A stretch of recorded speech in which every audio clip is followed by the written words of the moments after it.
بچہ ہنس پڑتا. تو پھر اس کے بعد آپ یوں کرتے, تو پھر حسن آگے ہاتھ مارتے, پھر آپ زبان منہ میں کر لیتے, پھر وہ کرتے ہنستے, پھر آپ چپ ہو جاتے. کتنی دیر آپ حسن کے ساتھ یہ کھیل کھیلتے رہے. آپ گلی میں گزر رہے ہیں, بچے کھیل رہے تھے, بچوں میں حسین کھیل رہے تھے, تو آپ نے کہا پکڑو بھائی حسین کو, پکڑو بھائی. تو وہ آگے بھاگے, تو آپ پیچھے جان بوجھ کے جیسے ہم کرتے ہیں, وجعل الصبی یلعب ہا ہونا وہا ہونا, جب وہ ادھر جاتے تو آپ آگے ہو جاتے, وہ ادھر آتے آپ ادھر ہو جاتے. پوری گلی یہ تماشا دیکھ رہی ہے, اور حسن حسین کبھی آگے بھاگ رہے, کبھی پیچھے بھاگ رہے, اور آپ جان بوجھ کے اس کو پکڑ نہیں رہے. ہاں اب پکڑو, پکڑو بھائی, پکڑو بھائی, پکڑو بھائی. اور وہ بڑے ہنس رہے ہیں کہ آج میرا نانا تو میں نے ناپ ہی نہیں سکتا.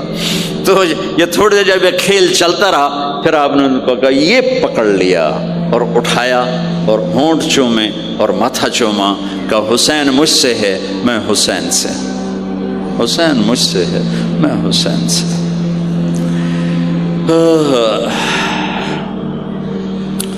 میرے بھائی بہنوں عزیزو,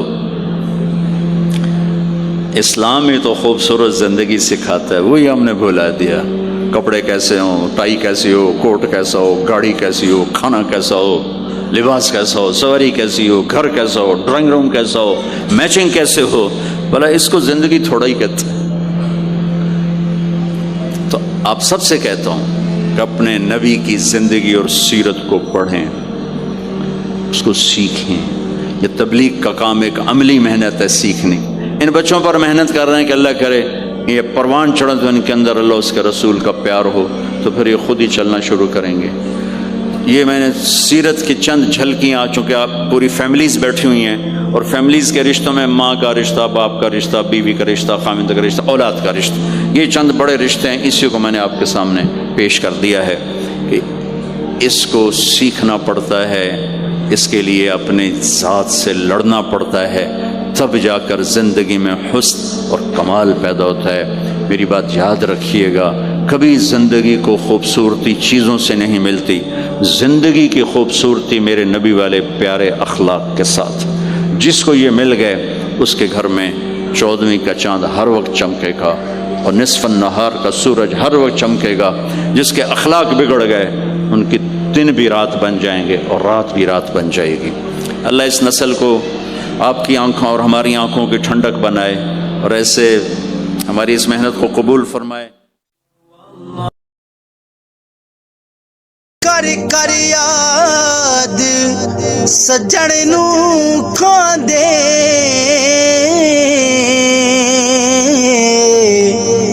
بھن بھن جگر نوالے,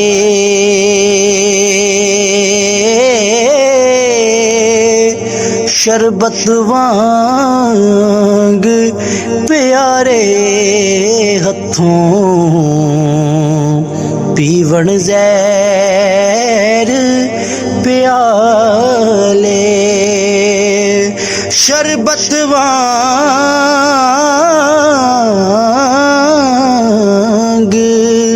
پیارے ہتھوں, پیون زہر پیالے.